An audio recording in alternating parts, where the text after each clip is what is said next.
1820 അന്ന് Charles wish എന്ന British ഗണിതജ്ഞൻ കേരളത്തിലെ ഒരു പൊടിപിടിച്ച ഗ്രന്ഥപുരയിൽ നിന്ന് ഒരു താലിയോല കണ്ടെടുത്തു.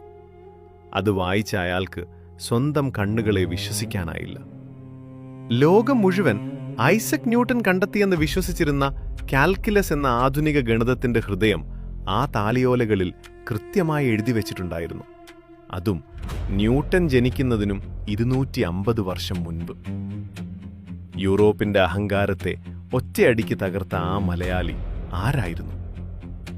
1400കളിലെ ഒരു അർദ്ധരാത്രി, ഇരിഞ്ഞാലക്കുടയിലെ ഒരു ക്ഷേത്രമുറ്റം.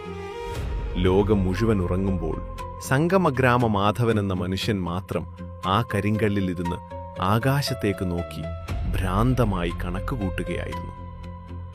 അതൊരു വെറും ചിന്തയായിരുന്നില്ല.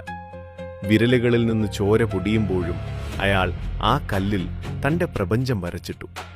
അനന്തമായ ആ സംഖ്യയെ പയ്യെ 11 ദശാംശ സ്ഥാനം വരെ അയാൾ അവിടെ കൊത്തിവെച്ചു. സങ്കൽപ്പിക്കുക, താൻ കണ്ടെത്തിയത് എന്താണെന്ന് മനസ്സിലാക്കാൻ ലോകത്ത് മറ്റൊരാൾ പോലുമില്ലാത്തൊരു മനുഷ്യന്റെ ഏകാന്തത. തന്റെ കാലത്തിന് 200 വർഷം മുൻപേ നടന്ന ഒരു ജീനിയസ്. പക്ഷേ ആ ഏകാന്തതയിൽ അയാൾ ഒതുങ്ങിയില്ല. ആ ഇരുളടഞ്ഞ ക്ഷേത്രമുറ്റത്ത് നിന്ന് മാധവൻ ഒരു മഹാപ്രസ്ഥാനത്തിന് അടിത്തറപ്പാക്കി. The Kerala school of astronomy and mathematics. യൂറോപ്പിൽ വലിയ ശാസ്ത്ര സർവകലാശാലകൾ ജനിക്കുന്നതിനു മുൻപ് ഭാരതത്തിന്റെ തെക്കേ അറ്റത്ത് 200 വർഷത്തോളം നിലനിന്ന ഒരു വിജ്ഞാന ശൃംഖല.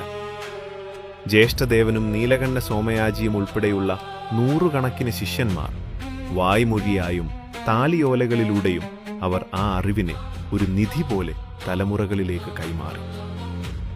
പക്ഷേ കാലം ചരിത്രത്തിലെ ഏറ്റവും വലിയ ക്രൂരത കാട്ടി. ലോകഗണിതത്തെ മാറ്റിമറിക്കേണ്ടിയിരുന്ന ആ ബുദ്ധി, ഒരു നാടിന്റെ വലിയൊരു അറിവിന്റെ ഭണ്ഡാരം, തീയിലും ചിതറിലുമായി എരിഞ്ഞടങ്ങി. ബാക്കിയായത് ശിഷ്യന്മാർ ജീവൻ പണയം വെച്ച് കാത്തുവെച്ച ചില വരികൾ മാത്രം. ഗുരു പറഞ്ഞു, മാധവൻ കണ്ടെത്തി. ആ വരികളിലാണ് ഇന്ന് ആ ജീനിയസ് ജീവിക്കുന്നത്. ഇരിഞ്ഞാടപ്പള്ളി ക്ഷേത്രത്തിൽ മാധവൻ ഇരുന്ന ആ കല്ലുകൾ ഇന്നും അവിടെയുണ്ട്. ആ ശൂന്യമായ കല്ലുകൾക്ക് മുന്നിൽ നിൽക്കുമ്പോൾ നമുക്ക് നമ്മളോട് തന്നെ ചോദിക്കാൻ തോന്നുന്ന ഒരു ചോദ്യമുണ്ട്. നമ്മുടെ ചരിത്രം നമ്മളിൽ നിന്ന് ആരാണ് മറച്ചുവെച്ചത്? ഈ കഥ നമ്മൾ മറന്നാൽ പിന്നെ ആരാണ് ഓർക്കുക?